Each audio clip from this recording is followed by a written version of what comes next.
नमस्कार समस्त को आपण देखुछंती क्रिकेट खबर ओडिया। आज आम एमिति विषय उपरे कथा हेबाकु जाउछु जहाँ प्रत्येक ओडिया क्रिकेट प्रेमी को मन रे घुरुछि। ओडिशार एते प्रतिभाशाली खिलाड़ी थिले मध्य काहेकि आईपीएल और भारतीय दल रे सेमानकु देखिबाकु मिलु नाही। यहा कि ओडिशार खिलाड़ी माने कम प्रतिभाशाली ना तो राज्यर क्रिकेट व्यवस्था रे किछि अभाव रहिछि। आसंतु आज संपूर्ण भाव रे एही विषय को विश्लेषण करिबा। ओडिशा क्रिकेट इतिहास आरंभ ठारू आज पर्यंत। ओडिशा रे क्रिकेट इतिहास नुआ नुहे। रणजी ट्रॉफी रे ओडिशा दल 1949 मसीह रे खेलुछि।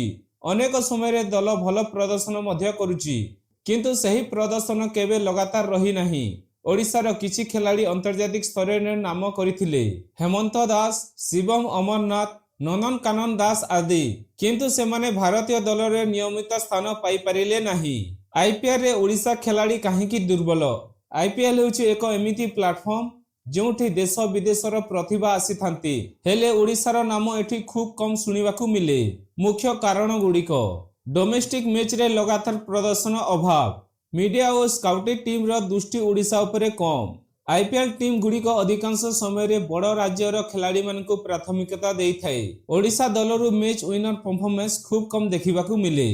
मूल समस्या कौन रही? ओडिशा रे एबे किछि भल स्टेडियम रही, बारपाटी कटक, कलिंग स्टेडियम भुवनेश्वर, किंतु प्रश्न होछि ग्राम और जिला स्तर रे केते गुणात्मक मैदान नाही। अनेक प्रतिभा ग्रामरु आसे, किंतु सेमानकु भल पिच, नेट, ट्रेनिंग सेशन मिलु नाही। एठी अनेक प्रतिभा आरंभरु ही हारि जाइछंती।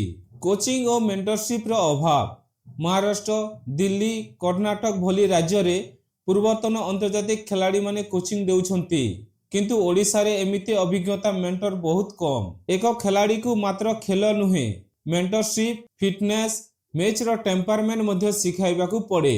सिलेक्शन प्रक्रिया उपरे प्रश्न, अनेक समय रे एही अभियोग आसे ओडिशा सिलेक्शन पूरापूरी पारदर्शी नुहे। जदि एक प्रतिभाशाली खिलाड़ी ठीक सुजोग न पाए, से धीरे धीरे खेल छाड़ी देई थाए। यह ओडिशा क्रिकेट पई एक बड़ क्षति। मेंटालिटी, छोट राज्यर भय, एक सत्यर कोठ। ओडिशा रे अनेक खिलाड़ी को मन रे आमे बड़ स्टेज रे खेली पारु नाहु भल भावना रही थाए। एही मेंटल ब्लॉक तांकर परफॉर्मेंस को दबाई दिए। आगकू केमिति बदल आसी पारे? एबे आसंतु सबुठुर गुरुत्वपूर्ण भाग को जेउठारे समाधान देखिबा। जिला स्तर रे एकेडमी वृद्धि, आधुनिक coaching fitness system, IPL franchise सहित टाइम अप, ओडिया पूर्वतन खिलाड़ी मानको मेंटर भाबरे जोग, सिलेक्शन प्रक्रिया पारदर्शिता, मानसिक शक्ति उपरे ट्रेनिंग। ओडिशार भविष्यत आशा अछि कि? हाँ, निश्चय अछि।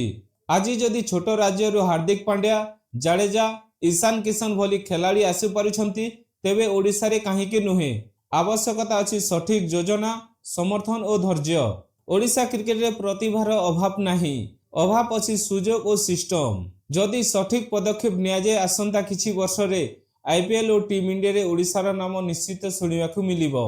आपनक मत कोन? कमेंट करी आमको कहंतु। जदि भल लागिथिले लाइक, शेयर और सब्सक्राइब करबाकू भूलिबे नाही।